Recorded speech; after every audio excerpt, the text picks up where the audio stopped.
What I do know is that there is a strong cultural predisposition to buying gold among ethnic Chinese. I've done business with ethnic Chinese for 20 years, at least. In China, not just in North America. And there's a strong interest in gold. It wasn't that long ago that Chinese were prohibited from owning physical gold in certain terms, with certain exceptions. What you see now is that the government of the People's Republic of China is actively encouraging savings in gold. And I think that there's a lot of appetite in the citizenry for increasing their gold holdings. Private savings are increasing rapidly in China, and the Chinese people in general have a predisposition to save as opposed to spend.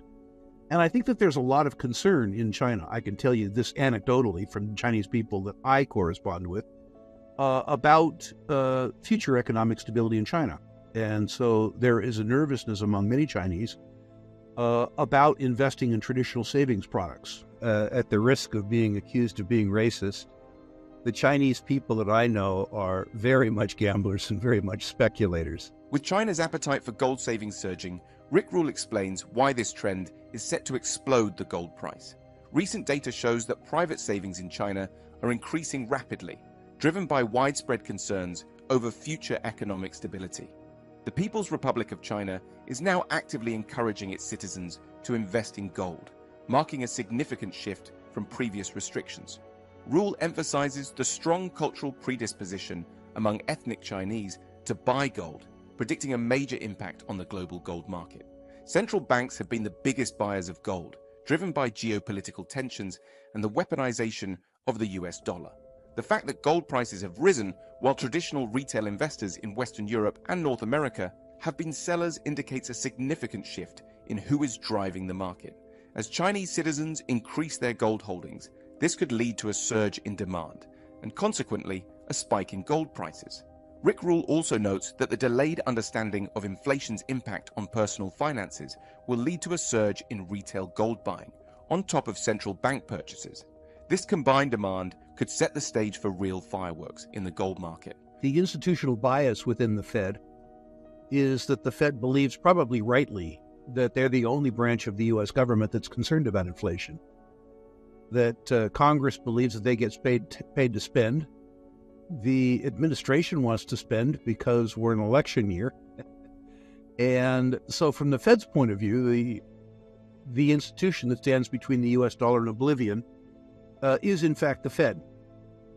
Now, from the administration's point of view, there's two different things they have to do, which are contradictory. The first is to tell Americans that they're enjoying a great economy and that all of the employment statistics and all that kind of stuff are great.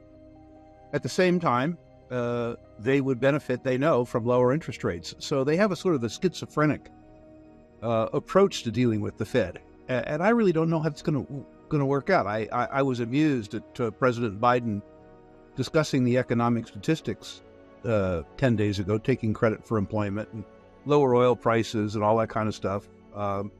When it suits them, of course, they attack the grocery chains like Trudeau does for high prices.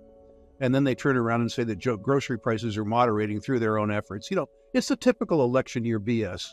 And I think that the Fed is being pushed backwards and forwards by all this politics. But as I say, I think the bias within the Fed, and I need to tell you that I don't know anybody at the top levels of the Fed, but I know some of the regional governors and I know some of the employees in the Fed. The bias of the institution is clearly to maintain closer to market interest rates rather than manipulating interest rates down.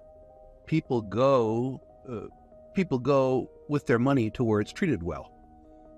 For political expediency, for domestic political purposes, both Canada and England have lowered the interest rate they pay on savings, which causes more Canadian dollars and more British pounds to seek safe haven, or relatively safe haven, in the U.S. dollars. That's why Doug Casey has always said the U.S. dollar is the worst currency in the world, with the sole exception of all the others.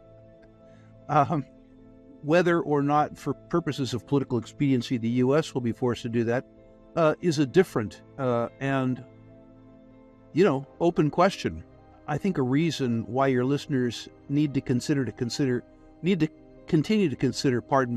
having gold as part of their savings. Gold would seem to be the only currency on the planet that doesn't have a domestic political constituency in favor of devaluation.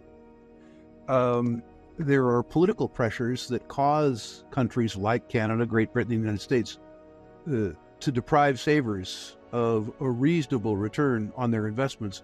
Gold has no similar constituency. It's that the gold price has moved without the participation of the traditional saver, the retail investor. Studying ETF data suggests that for the last 2 years, retail investors, at least in Western Europe and North America, have been sellers rather than buyers of gold. The buyer of gold has been foreign central banks. And I think that has as much to do with a weaponization of the US dollar. The use by our administration of the US dollar as a means of exerting foreign policy, both through confiscating $300 billion worth of Russian treasury holdings and also through the weaponization of the SWIFT banking system. Interestingly, too, Charlotte, away from your question, when people are concerned about the dichotomy between interest in gold and the gold shares, the fact that gold has moved and the gold shares haven't moved, I think that's explained by this phenomenon. The central banks have been buyers of gold, but they aren't buyers of gold shares. So it makes perfect sense that because the audience for gold, at least temporarily, has changed, that this dichotomy exists. Going back to the first part of the original question, in my experience, the gold price is tied to interest rates only in the sense of whether interest rates are negative or positive, which is to say, when investors are concerned about the maintenance of their purchasing power in conventional fiat instruments, then they become interested in gold. That hasn't happened yet. And I will note, as a consequence of my age, I was there, that it took 5 years for this to happen in the 1967-1972 time frame. In other words, while people understood that inflation was taking place, the perniciousness of it, the impact on their own personal lifestyle, wasn't apparent for 5 years. And my suspicion is that we're facing a delayed punch with regards to taxpayers and savers understanding the impact of inflation on their own purse. As they come to understand that, I think that you will get a layer of retail buying, the traditional retail buyer, on top of the central bank buyer. And if I'm right with regards to that, then you could see some real fireworks in the gold price. It was significant for two reasons. One, they were the biggest buyers of gold. If the biggest buyer goes away, it has an impact on price. But there was also a psychological impact. There are some gold investors like myself who buy it as an insurance policy, who buy it out of fear. I personally couldn't care less if gold goes from $2,275 to $2,500. I'm not a trader in gold. That's not why I own it. I invest in other asset classes for capital gains. I invest in gold for protection. But there's a whole different group of people out there who are more momentum-oriented. And for them, the fact that the hiatus in Chinese buying might last 3 months, as an example, and as a consequence, the gold price might not move for 3 months, that prevents them, in some senses, from accessing gold. I believe, as people come to understand, people in the United States and Canada come to understand that the CPI is a very inefficient mechanism for measuring the deterioration of the purchasing power of their savings and of their salaries, that people will begin buying irrespective of Chinese intention. But until that occurs, factors like Chinese buying and the lack of Chinese buying will impact the market, perhaps more so than the direct impact of Chinese buying or a lack of Chinese buying, if that makes sense. I think the psychological impact of it on the trading community and the speculative community was as great as the actual impact of the impasse in Chinese buying. I think it's a very important factor. It's very difficult to quantify. I've seen a lot of estimates, and I've seen a lot of people try to justify their estimates, and I suspect that most of them, like me, don't know. But what I do know is that there is a strong cultural predisposition to buying gold among ethnic Chinese. I've done business with ethnic Chinese for 20 years, at least. In China, not just in North America. And there's a strong interest in gold.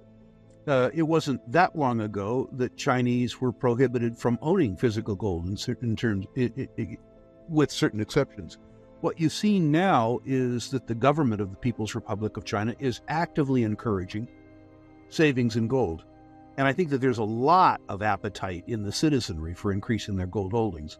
Private savings are increasing rapidly in China, and the Chinese people in general have a predisposition to save as opposed to spend. And I think that there's a lot of concern in China. I can tell you this anecdotally from Chinese people that I correspond with about future economic stability in China.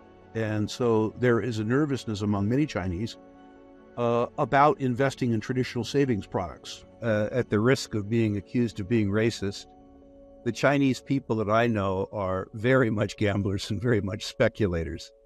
I have noticed in my time on Earth that precious metals bull markets are led by fear buyers. So gold is the predominant mover in the early part of a bull market. As the precious metals narrative is given credence by the increase in the gold price, then the speculators come in, the greed buyers come in. The speculative silver market, perhaps because of its lower unit cost, I don't know, creates a frenzied environment. And there, again, is a cultural predisposition in China around silver. It hits fertile ground. But on top of that, Chinese people are notoriously fond of speculating and gambling. And my suspicion is that A, we will have a silver bull market, and B, the extent of ethnic Chinese participation, both in the diaspora, but more particularly in the PRC, will be extraordinary this time around. Whether or not that participation comes down into the silver mining shares, at least among Chinese in the PRC, is a very different circumstance. Certainly, you have seen ethnic Chinese participation in silver equities in places like San Francisco and Vancouver for decades. Whether or not that extends to the PRC and whether or not the infrastructure to distribute junior silver mining equities in China develops is, of course, a different conversation.